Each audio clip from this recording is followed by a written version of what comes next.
Halo sahabat semesta, perkenalkan nama saya Irsal. Nah, kira-kira ada yang tahu nggak nih saya lagi di mana? Ya, hari ini saya lagi ada di SMK Negeri 1 Kawali. Hari ini saya nggak akan sendirian, saya bakal ditemenin sama salah satu guru dari SMK Negeri 1 Kawali. Kita telepon dulu gurunya ya.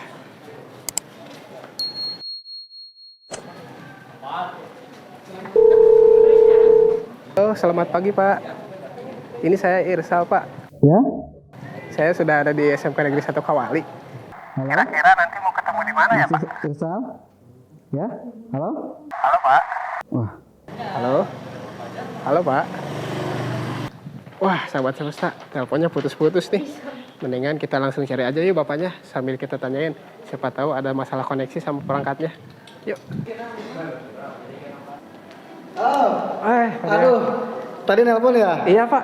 Sorry, tadi diangkat tapi kayaknya sinyalnya lagi jelek di sini ya. Oh, ini belum pakai wifi ya Pak? Padahal kan Iya. kalau pakai wifi itu pasti lebih cepat dari data seluler biasa gitu. Oh gitu ya? Iya. Kebetulan kita juga habis beli HP. Iya. Bisa bantu saya unboxing nggak itu HP-nya? Oh boleh tuh Pak, kalau gitu saya bantu unboxing deh. Boleh, Sekarang baru pertama kesini kan? Iya, baru pertama kali saya kesini nih, sekalian nih pengen keliling-keliling. Nah itu harus nih seperti Boleh. itu. Ayo, Oke, Pak, sekarang aja. Langsung aja. Kalau boleh tahu di sini ada berapa banyak jurusan sih Pak? Di sini itu benar-benar SMK, jadi ada 7 jurusan. Iya, Pak. Untuk teknologi sendiri itu ada TKJ, Oke, ada TKR, oke. ada RPL, dan juga ada DPIB.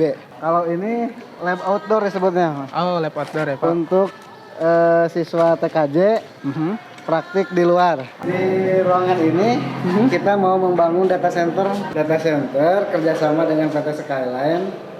Dan memang itu nanti untuk kitchen factory-nya. Pitching factory juga ya Ya. Pak. Oh, nanti masih tahap pembangunan ya Pak. Nah, kalau ini masih tahap pengembangan. Pengembangan. Kalau yang sudah implementasi yang mini SP kita lihat di atas. Wah, boleh tuh Pak. Oke. Memiliki anosis seperti di sini. Oke. Ini monitoringnya berarti ya Pak? Ini full 24 jam kita. 24 jam. 24 Wah, jam. luar biasa. Berarti Ya, nanti ya. siswa juga sudah dilatih untuk bekerja shifting ya Pak? Iya. Hai anak-anak. Tumben belum pulang? Iya Pak, ini kita lagi lihat tugas buat besok karena sinyalnya di HP saya loading terus. Oh, ada masalah ya? Iya Pak. Sepertinya memang masalah di sini itu mengenai sinyal Wi-Fi ya, Mas? Iya, berarti diperlukan access point itu Pak. Iya, iya.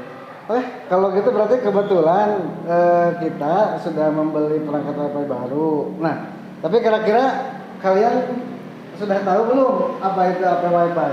Kurang tahu Pak. Oh gitu. Berarti belum pada tahu ya access point itu apa? Nah, access point itu adalah sebuah perangkat keras jaringan yang berfungsi untuk menyalurkan sinyal internet. Biasanya kalau kalian connect ke WiFi pakai WiFi kan, nah pasti itu ada access point-nya. Iya. Ya udah Mas, biar lebih jelas kita ajak saja untuk unboxing ya. Boleh, Di Pak. ruang saya ya. Boleh, boleh, Oke, boleh. ayo anak-anak. Nah, sahabat semesta, jadi di sini sudah ada 3 access point Aruba Instant On AP15, AP22, dan AP11. Sahabat semesta pasti bingung kan, kok banyak banget sih tipenya? Supaya nggak bingung, nanti kita langsung cek aja satu-satu ya, dibantu sama Pak Dian. Oke, jadi ini packaging yang bakal kita dapat kalau kita beli Aruba Access Point Instant On AP15. Langsung kita buka aja ya. Nah, nanti kita bakal dapat startup guide sama access point guide-nya dan garansi. Lalu di sini ada 1 unit AP-nya. Lalu kita bakal dapat 1 PoE, 1 kabel power. Lalu di sini ada kabel UTP ya Pak, kabelan. Sama ini kita bakal dapat 2 tipe mounting Pak. Nah ini yang mounting yang pertama, lalu ada tipe mounting yang kedua.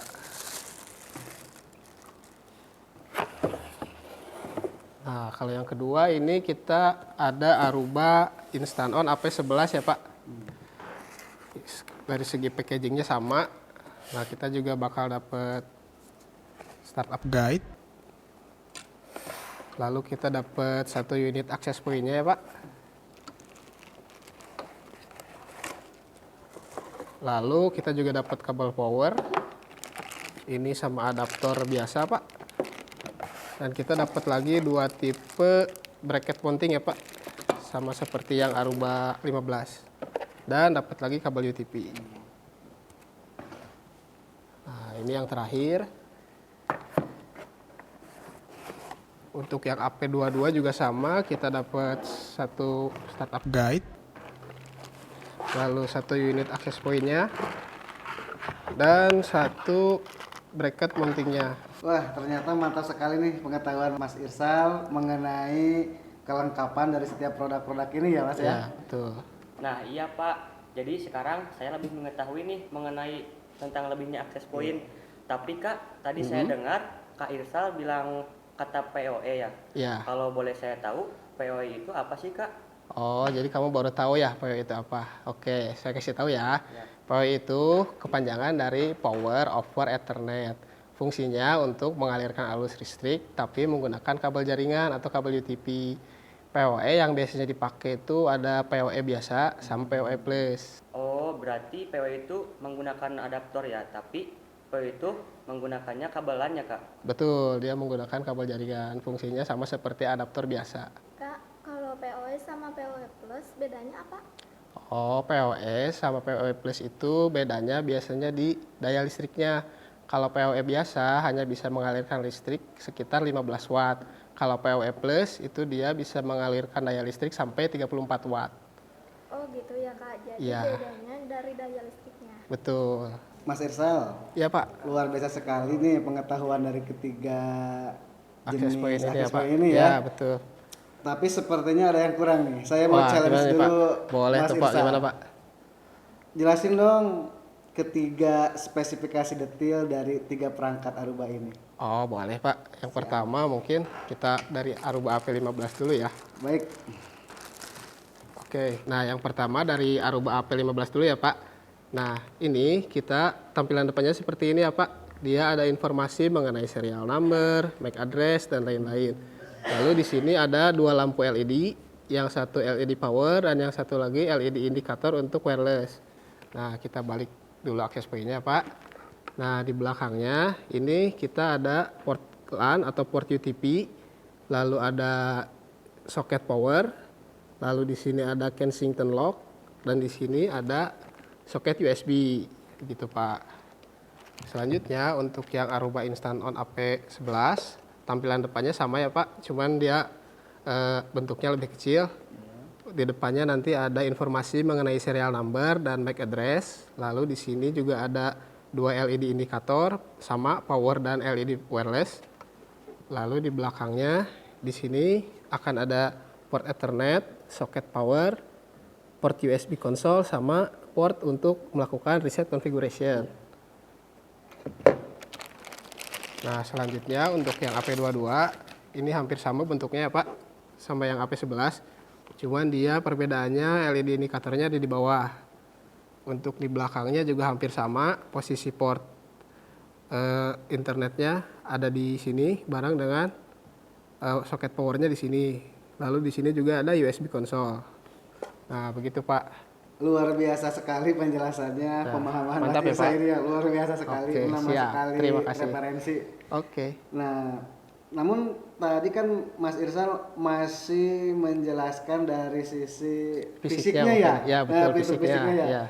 Berarti saya masih ingin penasaran nih, ingin tanya Mas Irsal. Masih boleh kan? Boleh Pak, ada pertanyaan apa lagi nih? Saya ingin tahu mengenai fiturnya, terus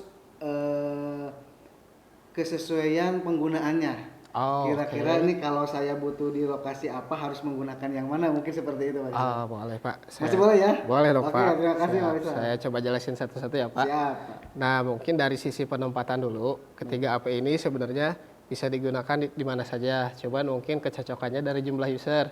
Misalnya untuk yang AP15, dia cocok digunakan di kantor-kantor besar, di hotel atau di apartemen. Dengan kapasitas jumlah usernya bisa mencapai 100 user per akses point-nya.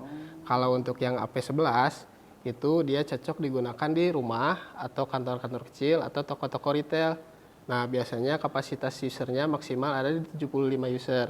Kalau untuk yang AP22, itu dia cocok digunakan di misalkan minimarket atau sekolah juga bisa dengan kapasitas user maksimal dia 50 user.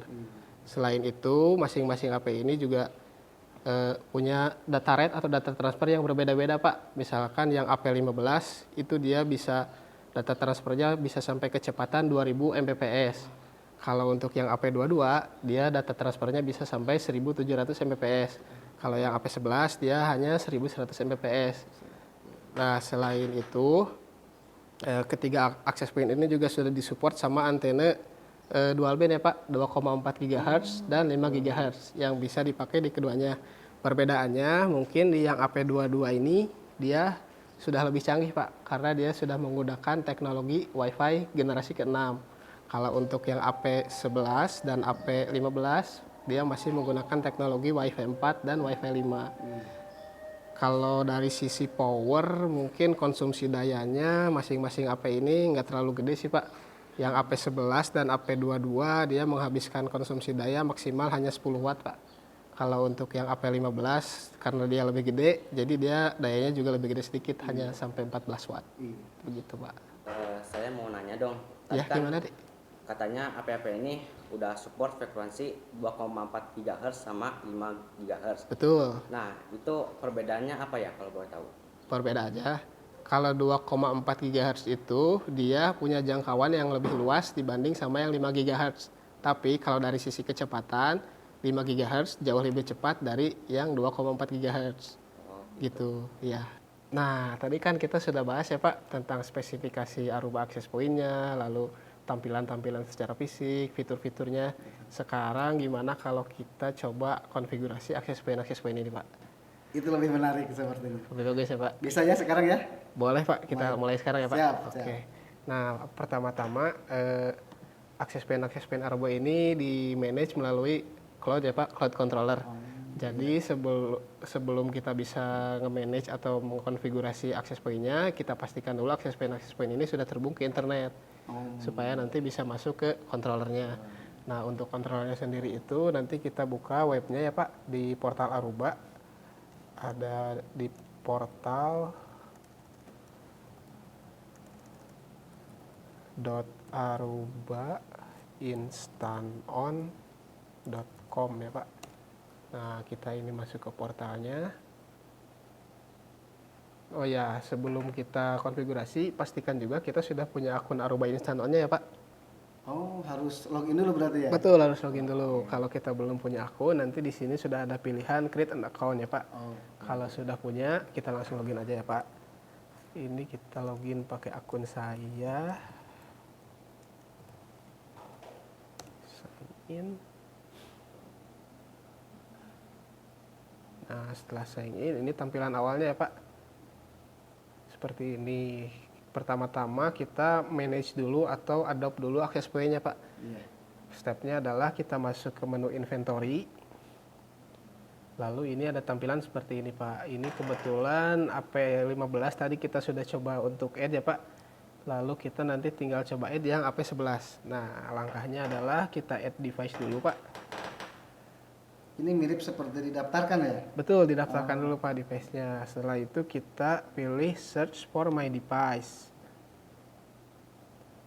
Nah, ini biasanya langsung terdeteksi ya Pak. Ada AP11. Kalau tidak, nanti biasanya kita bisa memasukkan serial number-nya Pak. Serial number dari access point-nya. Kalau kita search, nanti kalau sudah ketemu sama kontrolnya, kita langsung pilih access point-nya, lalu di add device. Di checklist pilihan access point-nya, lalu di accept. Nah, nanti ini kita nunggu waktu sekitar 5-10 menit supaya access point-nya bisa masuk ke controllernya Pak. Oke. Begitu. Nah, ini sudah bisa masuk, ada pilihan finish atau give it a name. Kita coba kasih nama dulu ya Pak access point-nya supaya nggak ketukar. Nah, di sini saya kasih nama yang simpel aja sesuai barangnya AP11. Kita save dulu.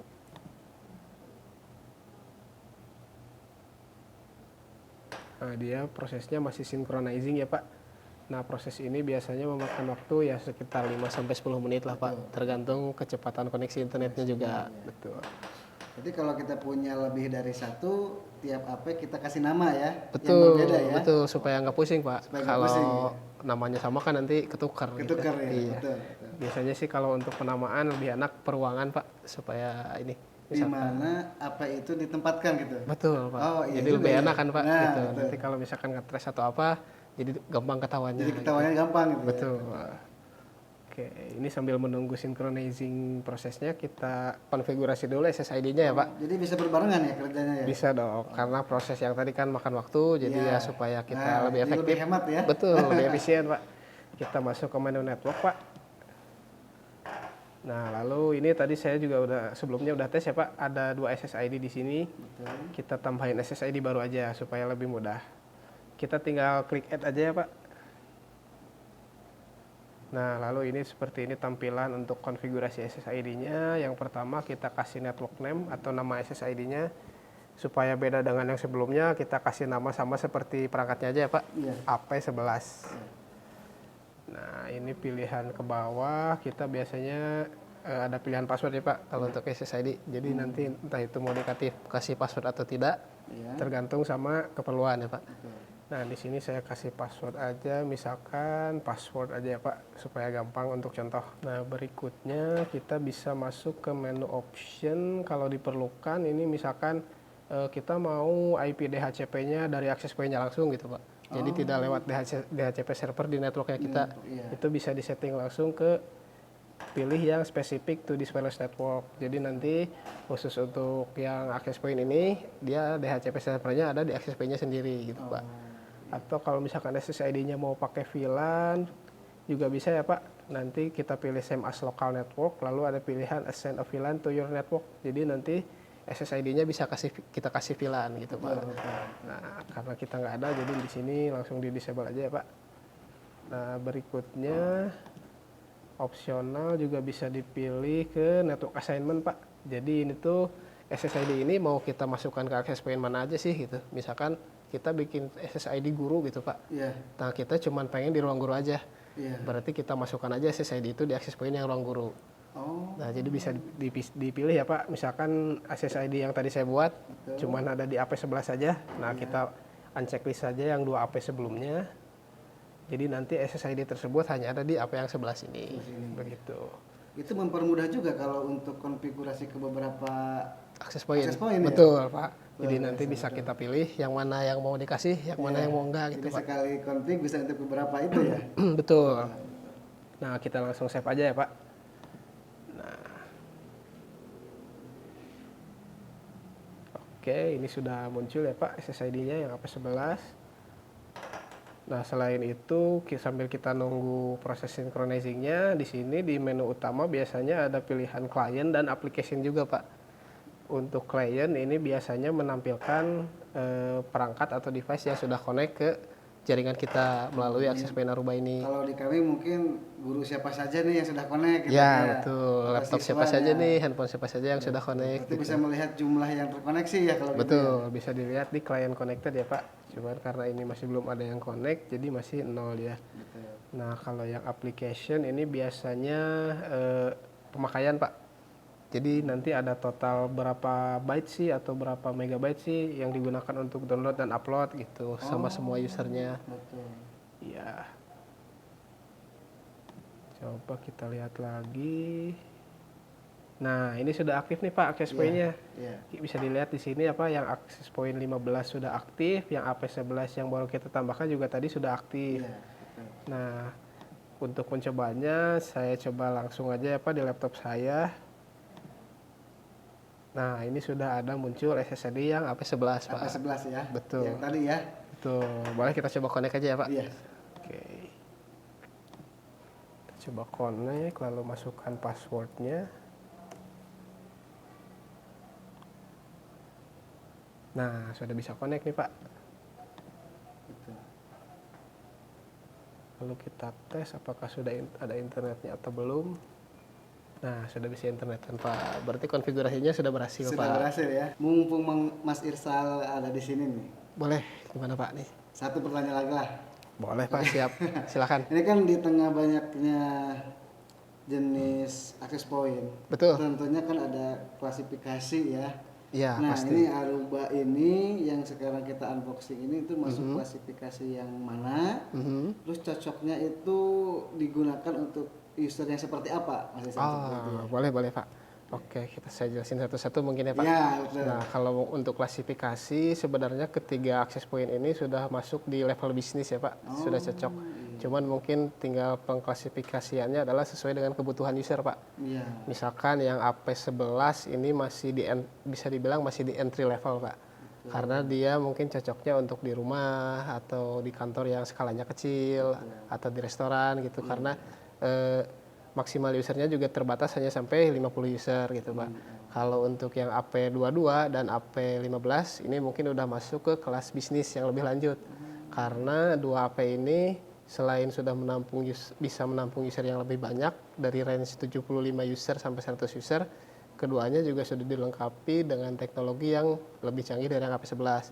Seperti yang AP22 ini dia sudah menggunakan teknologi Wi-Fi 6 Pak. Jadi secara kecepatan itu dia sudah pasti unggul Pak dari AP15 dan AP11. Ya kalau untuk AP22 mungkin cocok lah untuk kantor, untuk rumah sakit atau untuk hotel itu cocok sekali. Kalau di sekolah mungkin tinggal menyesuaikan aja Pak dengan jumlah usernya. Misalkan mungkin satu kelas hanya kira-kira ada 30 orang, ya dipasang satu AP tipe 11 juga sudah cukup Pak. Sudah gitu. bisa ya? Ya sudah bisa. Oke. Sudah cukup Pak penjelasannya? Sudah cukup sepertinya Mas Wah, Mas terima Ihsan. kasih Pak. Terima kasih atas bincangnya. Oke Pak, siap. Jawabannya sangat luar biasa sekali, menguasai sekali, dan telah menemani kami unboxing Produknya ya Pak. Ya, saya juga terima kasih nih Pak bisa berkunjung ke SMKN 1 Kawali lalu dikasih kesempatan buat unboxing Aruba Instant On AP ini nih. Jadi kita semua tahu ada apa aja sih di Aruba Instant On AP ini, tipenya ada apa aja, fungsinya ada apa aja. Jadi saya juga tahu, sama-sama belajar ya Pak. Ya, semoga apa yang saya jelaskan ini juga bisa bermanfaat nih buat Bapak sekalian atau buat sahabat semesta juga nih. Nah, buat sahabat semesta semua yang masih punya pertanyaan terkait akses point atau teknologi-teknologi lainnya bisa langsung ditulis di kolom komentar di bawah ya. Atau mungkin sahabat semesta pengen request nih, kita mau bahas apa lagi, boleh ya Pak? Boleh langsung ditulis di kolom komentar juga. Nah, jangan lupa untuk subscribe, like, dan share video ini supaya kalian gak ketinggalan informasi tentang dunia teknologi yang lainnya. See you in the next content. Salam semesta.